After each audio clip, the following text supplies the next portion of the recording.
So I'd like to introduce our two speakers today. The first person I'd like to introduce is Jenny Carr. She works as a mental health clinician who is an occupational therapist, psychotherapist by profession. She works primarily with family members of people who have dementia in the Department of Geriatric Psychiatry at Sinai Health System at the Mount Sinai site. She does clinical work in individual therapy and in group, as well as instructs student occupational therapists and clinicians around the province on how to lead caregiver groups that are run at the Reitman Center at Mount Sinai. Jenny has a special interest in how family members of people with dementia can not only cope, but also thrive in situations that they find themselves in. One of her proudest moments was having a journal article published about how to increase participation in shared leisure activities among spousal caregivers and persons with dementia. Okay. And then the speaker I'd like to introduce is Ainsley Morehouse. So Ainsley has been a mental health clinician with the Reitman Center at Sinai Health since June 2018. She has done extensive training in cognitive behavioral therapy and is currently studying Gestalt psychotherapy at the Gestalt Institute of Toronto. As a member of the Enhancing Care program at the Reitman Center, Ainsley provides individual and group psychotherapy and co-developed CREATE, an art-based psychotherapeutic group for caregivers. So please join me in welcoming both Ainsley and Jenny. All right, get started. Okay, wonderful. Hi, everyone. So I am Ainsley, Ainsley Morehouse, and my colleague Jenny is wearing beautiful beads on her neck. So I'm just gonna share my slides now. There we go. So this workshop is on caregiver stress and well-being. As was noted, this presentation is going to be recorded. So there is a couple points, there's a couple places where we will be asking for some participation, and I will just be asking Julie to stop recording at those moments to ensure that everyone's privacy is protected.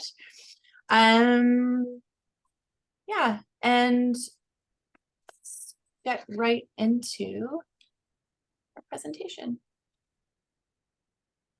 if I can. There.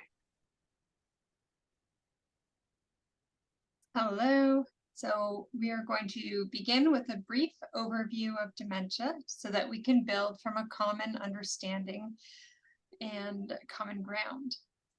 We will then take a deeper look at elements contributing to complex emotions and stress experienced by caregivers. We will also highlight ways to improve caregiver well-being overall.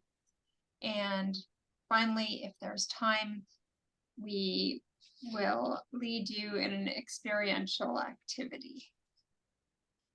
And you can, that's great, thank you.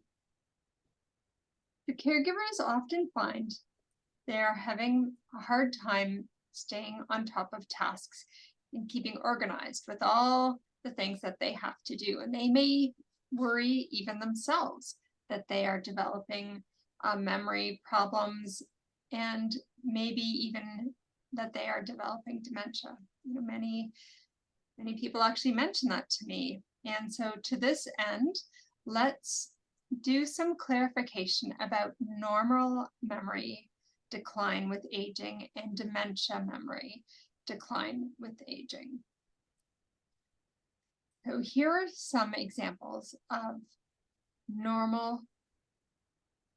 Okay, so as you see, first of all, I want to say that minor decline in memory and the ability to learn new things and process information are normal parts of aging.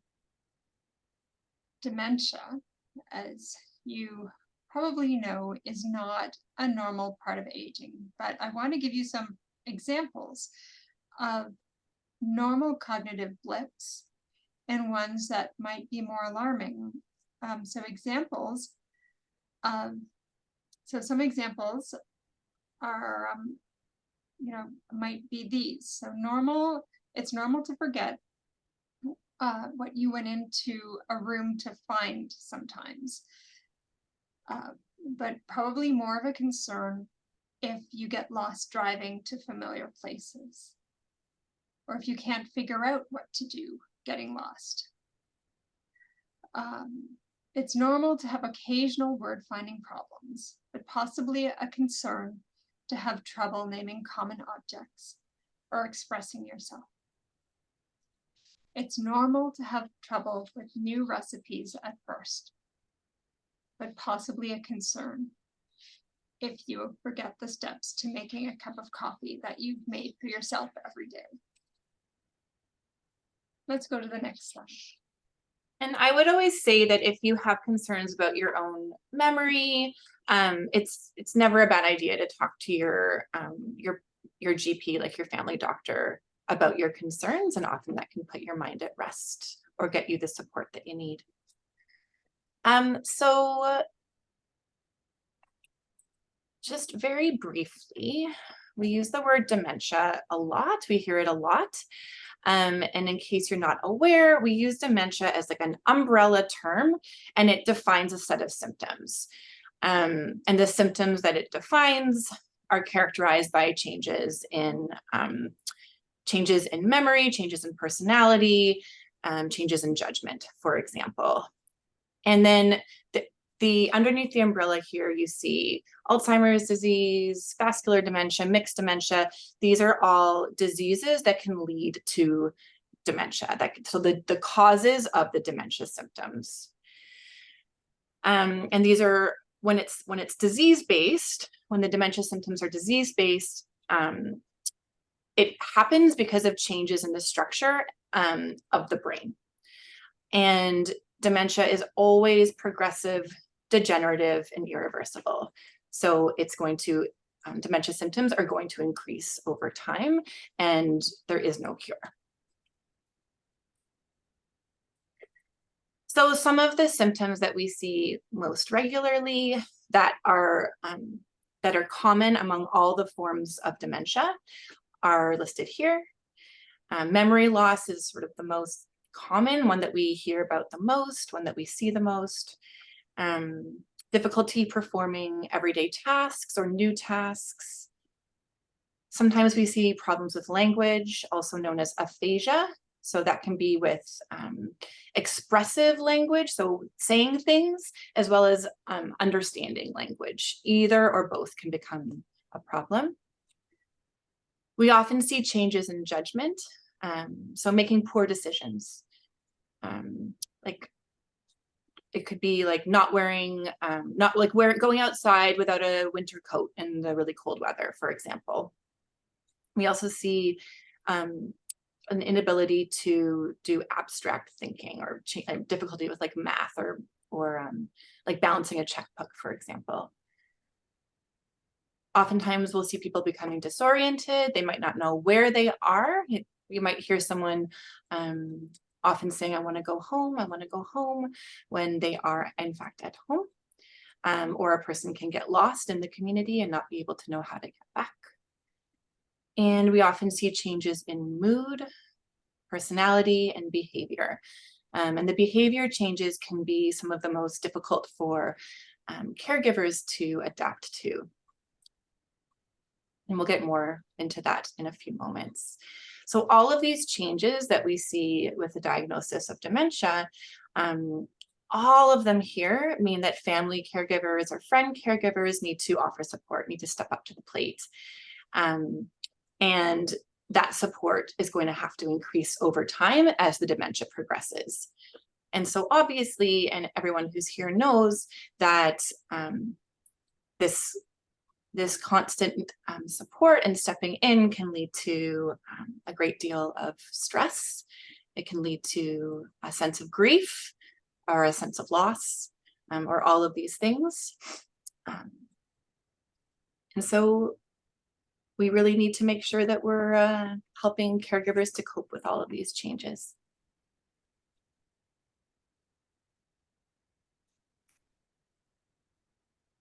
Okay. Okay. Switching gears a bit to switch back to caregivers, we're wondering, when we say caregiver stress, what that means to you. We'd like you to, if you feel comfortable, to share out loud. What words come to mind?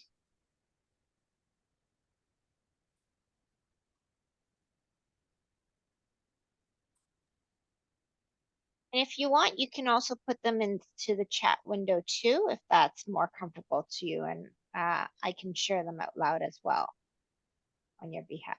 Great, that would be great.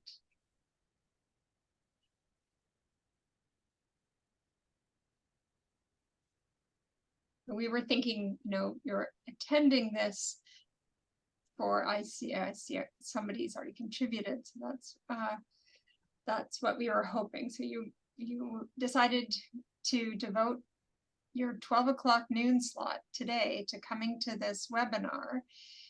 And yeah, so we were wondering what resonates with you about caregiver stress. And so Susan's saying the words feeling overwhelmed and feeling helpless and tired.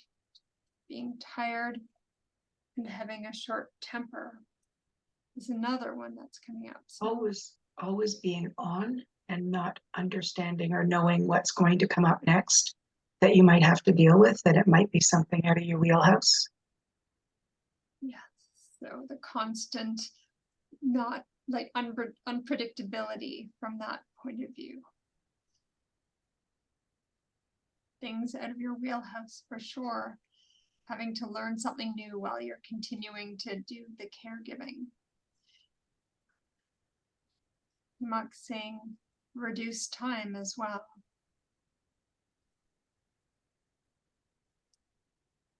Patty, hope I'm saying your name right. So fighting with the system and at the same time fighting with the person with Alzheimer's, who you're fighting the system for in a way, I guess, and with, to try to keep them safe and healthy. And it's a real frequent one too. The system is something that people have to encounter often on a daily basis. Yeah. So it's like not recognizing maybe the person who has dementia, your relative. Victor saying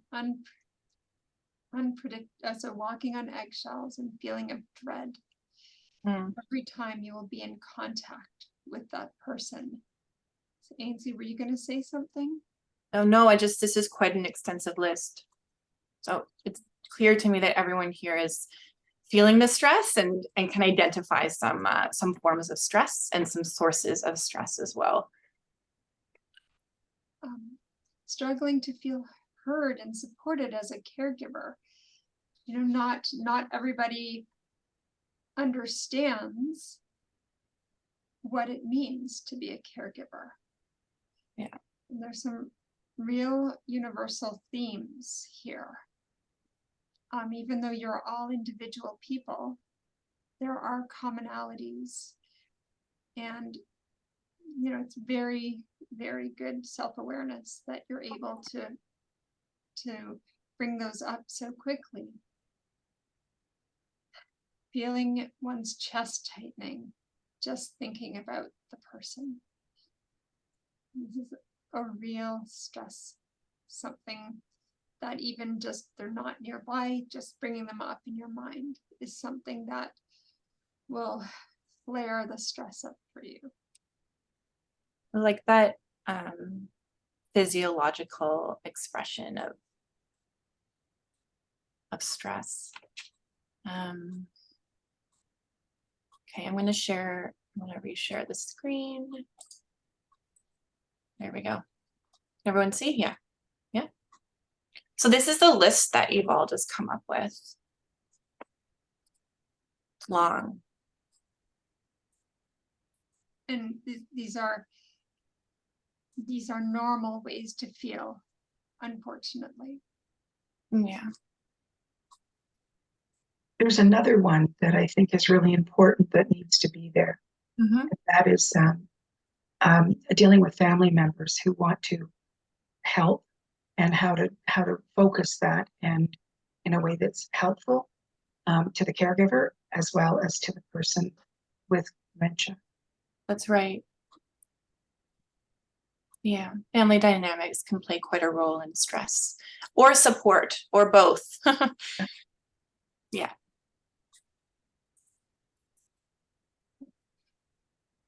So many people here may be attending because you are a caregiver. So you're already naturally inclined to be interested in this topic. But there are reasons why non-caregivers should also be aware of caregivers' roles as well. And some of these reasons are listed here. Family caregivers provide essential dementia care. So that this includes daily management of the behavior and safety of the person who has dementia often. We know that unpaid caregivers provide most of the care for people who have dementia. Family caregivers provide and take care of the basic and instrumental activities of daily living. In the early stages, it might start only with complex tasks that the person with dementia is having a hard time completing. So things like banking or driving. But later on, the caregiver takes on many more roles. And we heard that a bit already in the list of what caregiver stress means. So you know, the earlier roles may be ones that you didn't ever see yourself doing, didn't know how to do, that the other person used to do for themselves. And in later stages, it's going to be activities that are more like basic activities. So things like ensuring they're dressed properly and feeling and needing to make decisions that might have come naturally, and everyday functions like even helping them eat healthily. There often is companionship and emotional reassurance as others fall away. And these tasks are performed without training. I saw a comment as well that there is some guilt that comes. Yeah, it sounds like a very complex situation here, Patty. Okay, let's go on to Ainsley now. Yeah, so all of you were able to identify so many of your symptoms of stress, as well as some of the causes of your stress. So it seems to me that many or most of you are already quite attuned to the amount of stress that you're experiencing. What we know, what literature shows, is that caregivers are at a much higher risk of like severe health issues, like including, for example, like high blood pressure. So there's very real risks to being a caregiver, and of course, higher risk for mental health concerns such as depression and anxiety. We can tell sometimes it's hard to tell when we need help, when we're under too much stress.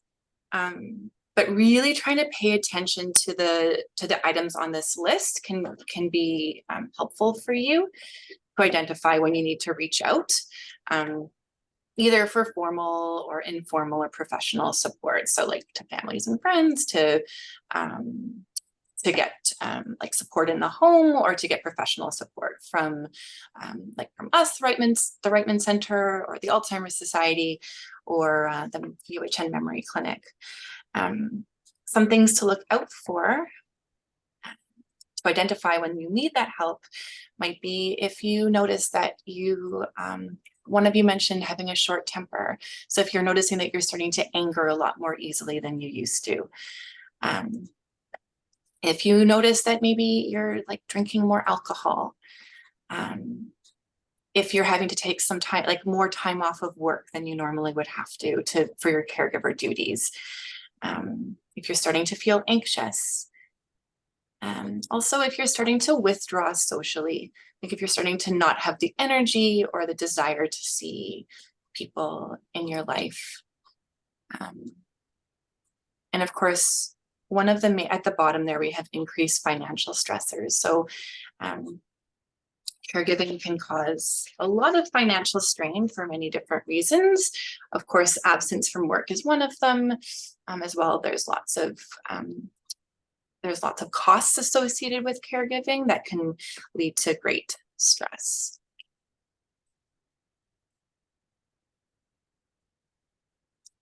So literature also shows that these 5 items are the most significant risk factors for stress, for caregiver stress. So when we talk about the severity of behavioral disturbances, likely many of you have experienced these behavior changes. And I think when we think of like a severe behavior disturbance, we think of something like physical or verbal aggression. And of course, that is a big one that can cause a great amount of stress because there's significant safety concerns. But also, I think that the severity of behavior disturbances can be subjective. So if, for example, the person you're caring for is asking repeated questions kind of all over and over and over again, that can really build in you and cause that stress response. Exit seeking can be really stressful because of the obvious safety concerns. And apathy. Apathy is a symptom of dementia, which basically looks like a person doesn't want to do anything. So it might seem that they've lost all interest in any kind of activity. It might seem that the person is lazy, and that can be so stressful for a caregiver or family member. And it's so important as well to identify that this is a symptom of dementia. Other behavior disturbances that can be really difficult are like disinhibition and like depression in the person with dementia. A caregiver not feeling competent or not feeling a sense of mastery in their caregiving tasks can lead to stress. Not having adequate knowledge about dementia. So not really understanding why the person is doing what they're doing. And the best way to get support around this, of course, is to read about dementia and also probably to connect with a professional who can provide that education. And then finally, a lack of support. So someone spoke earlier about how family can actually be a cause of stress. So I think it's really, really important to note that when we talk about support, it's perceived support. So not feeling supported. So yeah, sure, there might be people around who are offering support, but it might not be the kind of support that you feel that you need. So what we need is for the caregiver to feel supported. And it might just be like one person offering support that feels really, really good. And that might be, sort of enough if it feels good.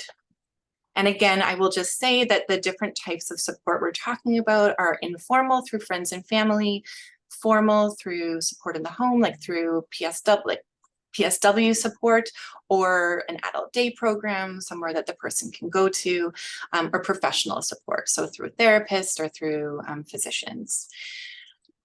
One more thing I will say is that oftentimes as caregivers, because dementia is progressive and things are always changing, you might start to feel comfortable at a certain point. You might start to feel like, okay, I know what I'm doing. I'm confident in my tasks. I'm confident in caregiving. Things are getting a bit more predictable. And then all of a sudden things change. It's a moving target. Okay.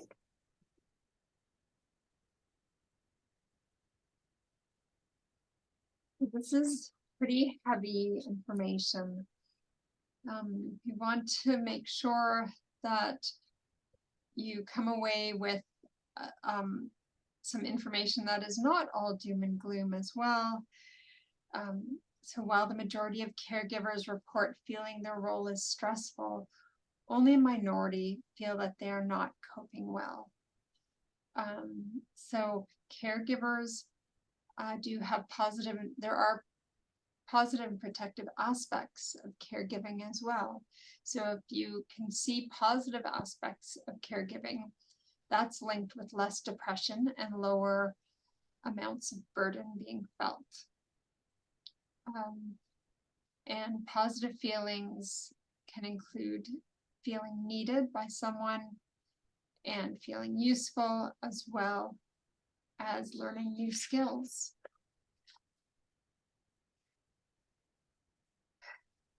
These are questions that you can ask yourself to check in about how caregiving may be impacting you. It might be worthwhile asking yourself what makes one particular task or area so difficult, and what might make it easier. So am I feeling overwhelmed or frustrated? Am I tired or not sleeping well? Am I unable to find enough time to do something I enjoy? Feeling isolated from others? Am I eating nutritious and well-balanced meals? Am I getting enough or any physical exercise? What makes it difficult for me to practice self-care? So before we move into, I'm just going to stop sharing again. So before we move into coping with caregiver stress and self-care, just want to check in and see if there's any questions about what we've been talking about so far. Feel free to drop your question in the chat, or you can unmute yourself if you'd like.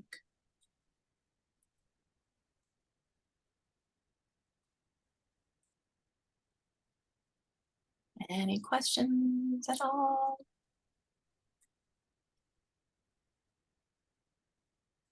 All right. In that case, without further ado, I will go back to sharing.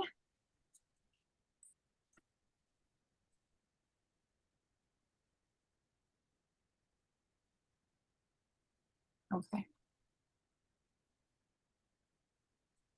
So what we've done as far as coping with caregiver stress is we've separated coping into 3 different categories. And it's a bit artificial because all of us are really doing all of these things at the same time. But just so we can make sense of it for ourselves, what we're actually doing, it can be so helpful to break this apart into pieces. So let's see, what we've got here is non-adaptive coping. So obviously, we all do some of these things some of the time. These ones are basically seen as not as healthy or helpful in general.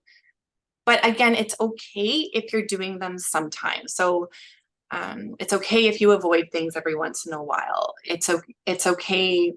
Sometimes you're going to blame yourself, and it's just going to happen. You're human, right? Or you might find that you have like a big venting session with a friend or a family member.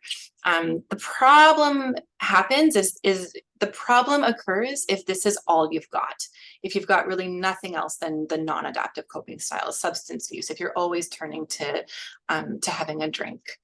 So we want to make sure that in addition to any of these non-adaptive coping styles, you have some of these other two here. So we have emotion-focused coping and problem-focused coping. I guess traditionally, emotion-focused coping was seen as less helpful than problem-focused coping. But we know that we need the emotion-focused coping. And one of the main reasons we need emotion-focused coping is some things can't be changed. Some things are not a problem that can be solved. So we need to be able to support our emotions.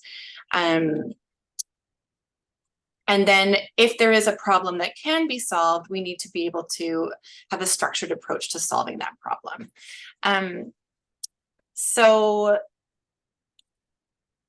a really important skill to learn is to be able to separate, okay, what is within my circle of control? What is something that I can change? And what is something that, and what are the things that I cannot change? So, I mean, for an example of something that can change is, okay, I need a break from caregiving. I need a chance to get out of the house for one afternoon. So then we can start to plan, take action, and get our, hopefully, some practical supports in place to make that happen. Emotion-focused coping might be for learning to processing the fact that a person that you're caring for has dementia, for example. We cannot change the diagnosis, so we need to be able to support ourselves through that, through whatever emotion that is creating. Is that anger? Is that grief? Is that whatever, loss, stress? And so that can be done through seeking emotional support, through obviously friends, maybe reaching out to a therapist or to a counselor. Having space to cry even is really helpful, allowing yourself to process your emotions. It's really just healthy and necessary. The emotions are there. We can't take them away. We need to give space to the emotions. Some people will turn to spirituality or religion for support. Learning how to reframe some problems that cannot be changed can be helpful. So like what Jenny was saying earlier about some of the positive aspects of caregiving. Of course, like with this, we want to make sure that we're avoiding like a toxic positivity or being too positive. We need to be able to balance that there is a lot of burden, there is a lot of stress, there's a lot of loss, but are we able to see some positive pieces of the caregiving situation?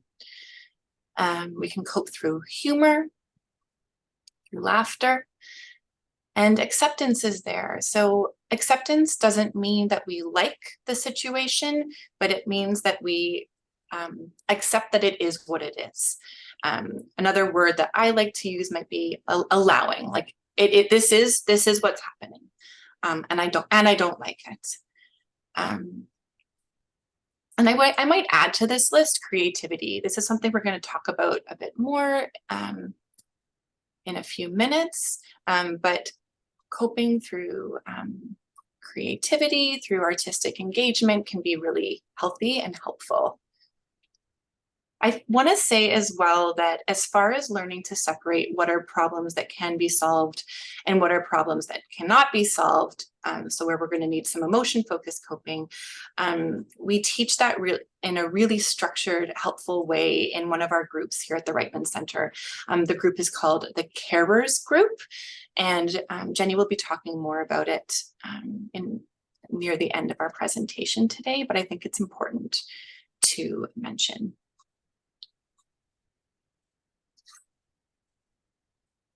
So in terms of focusing on practical areas for caregiving, so the middle category that Ainsley was talking about are practical areas of coping,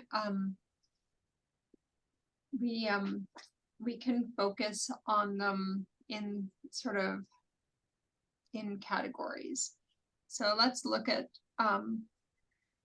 areas of stressors, and possible ways to cope one by one. And we'll start with social health. So humans are social creatures, and a social network is a key component for most people when they find themselves having to care for a family member who has dementia. To help you cope with stress, consider where you have adequate social resources and where you need to fill in gaps. Do you have friends? Do you have some family members in your network? And do you have some healthcare professionals? You might consider joining a support group to fill in some of the social gaps. With respect to finances and legal issues, you may find practical questions arising that have not been pressing as much before. So things like how to ensure your family member has their decisions carried out when they can no longer think as clearly as they did when they were healthy, or they can no longer express themselves as well as they used to. So ensuring you have some direction on planning for the future or for financial benefits are practical ways to cope with stress in this area. You may feel stress with respect to a lack of knowledge about the disease or community resources or a number of things. And a practical way to cope is to help you find out answers, find out where you can find out answers to your gaps in knowledge.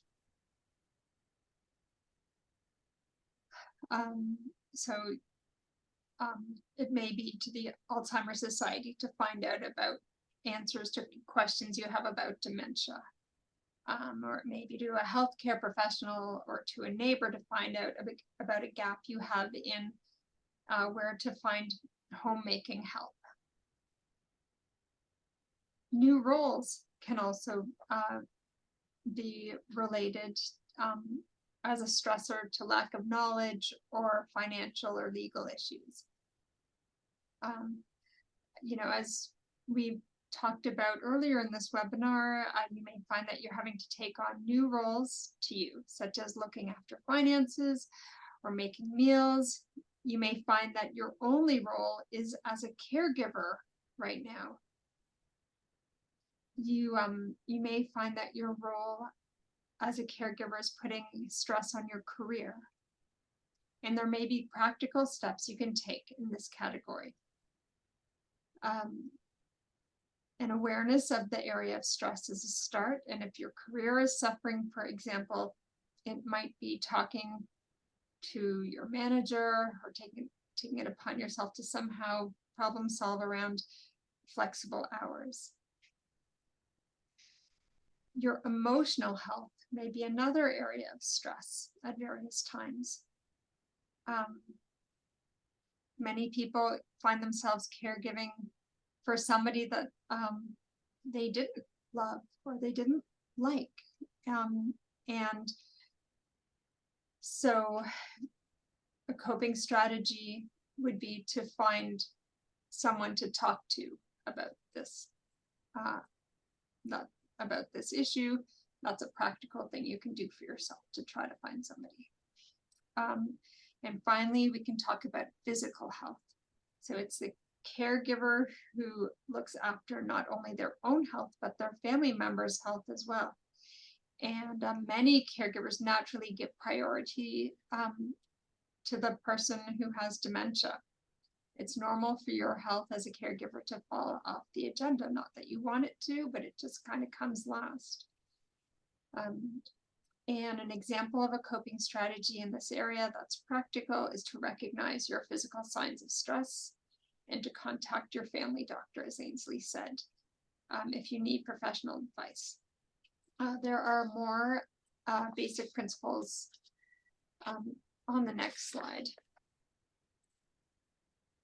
So to ensure or to sort of keep in mind around physical health, are these factors such as keeping physically active, to not smoke or reduce it as much as possible, and same with alcohol, to eat nutritiously, and to stay mentally and socially active. So Jenny was outlining some of those, as she said, some of those like problems that are solvable and ways to address those problems.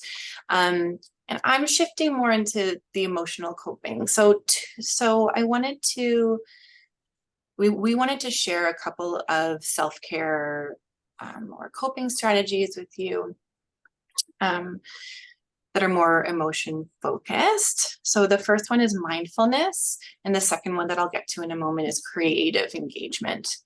I'm going to actually stop sharing my screen again.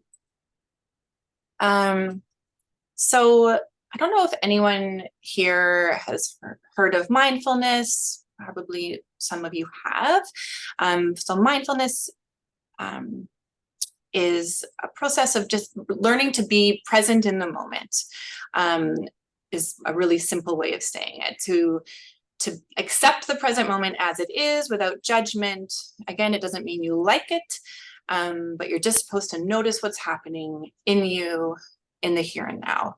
And this can be a really helpful tool to reduce stress in the moment and anxiety. And once you start to notice those physiological feelings of stress, maybe your heart's pounding really fast, or someone in the chat had said, I feel my chest tightening. I feel like I'm walking on eggshells. I feel dread. So when you're starting to have some of those feelings, is a good cue to you that you might want to try this strategy. Mindfulness was, I think, the first person who really brought it into like healthcare, into the healthcare world, was a man named John Kabat-Zinn. And Kabat-Zinn is Kabat-Zinn.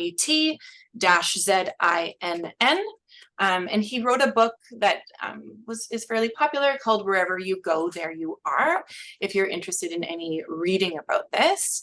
And there's a lot of YouTube videos with mindfulness practices that you can do that are pretty easy to find. And there's also apps that you can use on your phone. I know the Calm app is one of them.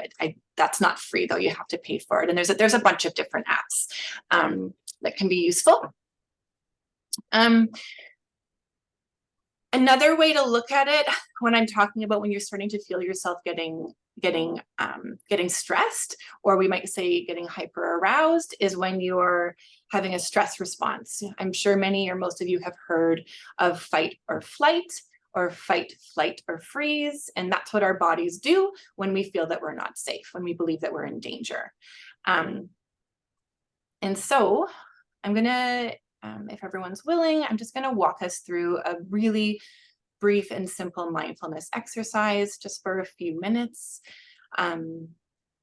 So I'm gonna ask you all, if you're willing, to just lean back in your chair if you can, or get into a comfortable position, and try to put your feet flat on the ground so that you can feel the support of the floor underneath you. And I want you to also feel the support of the chair underneath you. And I'd like to invite you to close your eyes. And if that's not comfortable for you, you can just soften your gaze, which means just sort of looking a bit down and not focusing on anything in particular, just a soft gaze. And remember, as you're allowing your body to sink into the chair, to accept that strong support of the chair and the floor, allow your body to soften. And I'll invite you to take a few deep breaths.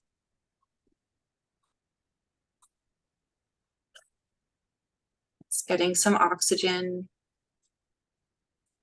through your body, through your bloodstream. You might even want to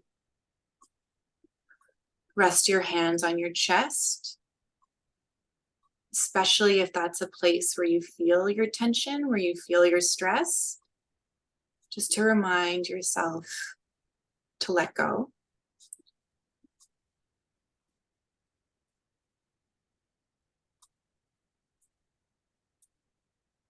And if it hasn't happened already, bring your breathing back to a normal pace and depth. And I'll invite you to just focus on your breath.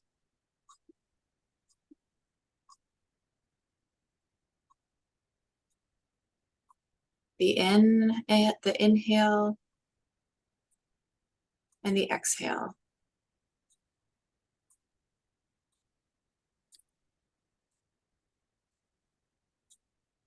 And when a thought or a worry pops up or drifts in, you just notice it. No judgment.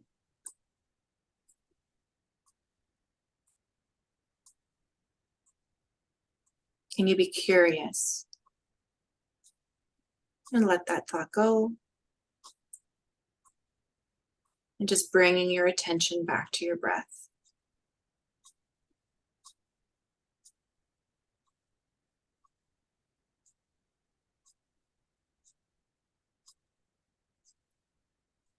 You might notice some pain or some physical sensations.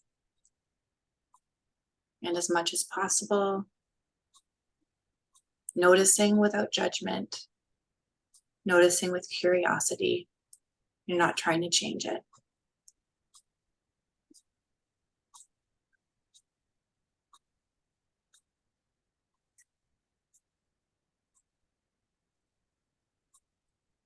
Something else you can do is called a body scan. And it's just slowly going through from the top of your head down to your feet, going through your body parts, noticing and inviting them to relax and release. And giving special attention to the parts of your body where you feel the most tension.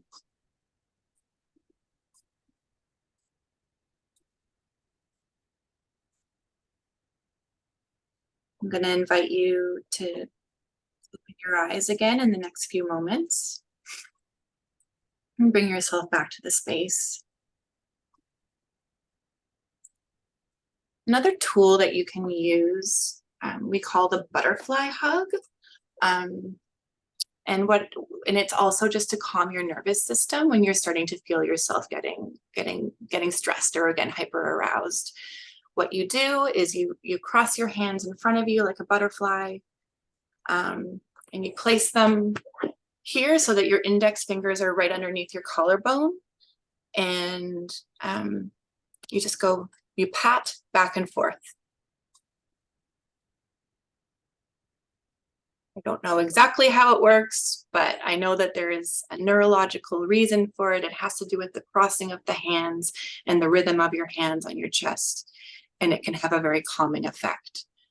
Mindfulness doesn't have to take a long time. Even just a breath, one deep breath can make a difference in the moment.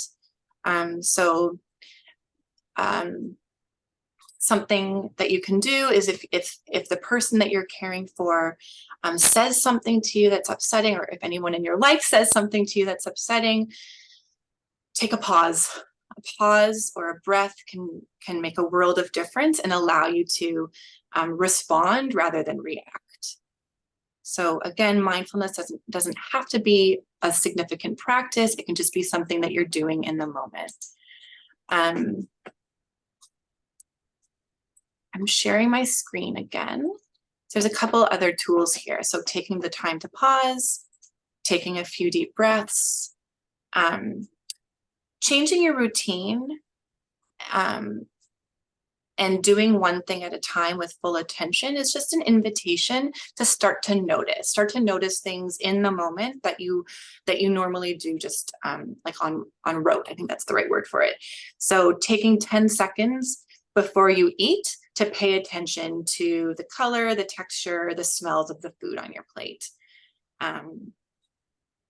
Changing up your routine can be like taking a different route to work if you walk to work, or drive to work, I guess. Brushing your teeth with the opposite hand. So just starting to get out of your routine and into noticing, and noticing things with all of your senses. Another emotional focus coping tool that you can use is just to creatively engage.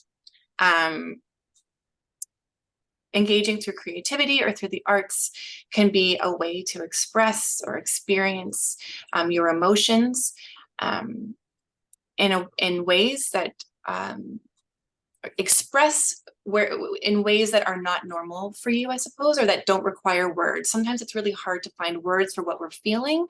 Sometimes it's hard to tap into some of those deeper emotions, but doing that through creativity can be very beneficial and very rewarding.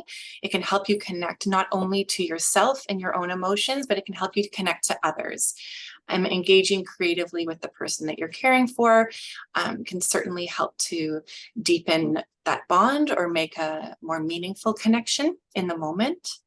Some ideas of what I mean by creative engagement can be playing or listening to music, dancing, journaling, painting, or even like an adult coloring book, or even just like being out in nature can have a creative effect.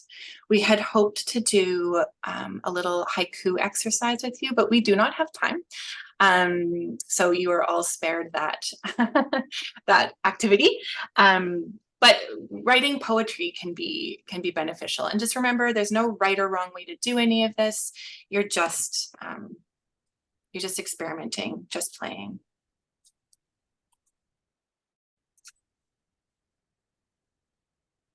Okay, so we are at the end of our presentation, unfortunately, just due to time, and want to respect your time as well. So we thought we would we mentioned at least once in the presentation that